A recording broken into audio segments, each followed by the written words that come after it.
هشیشتم نام با چه جان من نوشتم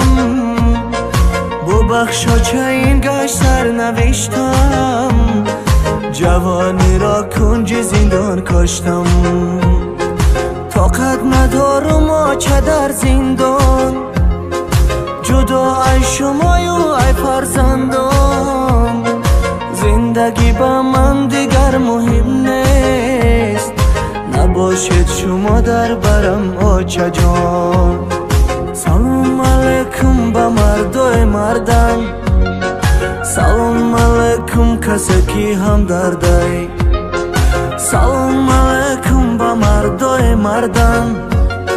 سلام علیکم کسی کی هم دردای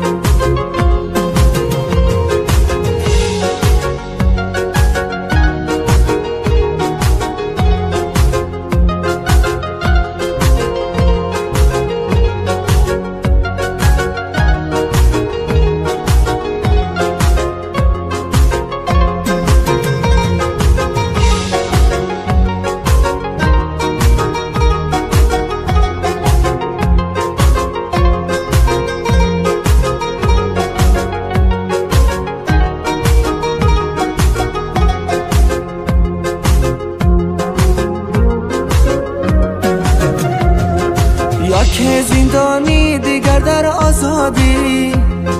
زندانی دایم در فکری آزادی کی رسد آن روزه که من برایم خدا از زندان آزاد کن به زودی ستاره در آسمان من در زمین بچه جانم فرزندای غریب تبین یکی عذاب غریبی میکشه دیگر شکنجه زندان میچشه سلام علیکم به مردای مردان سلام علیکم کسی کی هم دردای سلام علیکم به مردای مردان سلام علیکم کسی کی هم دردای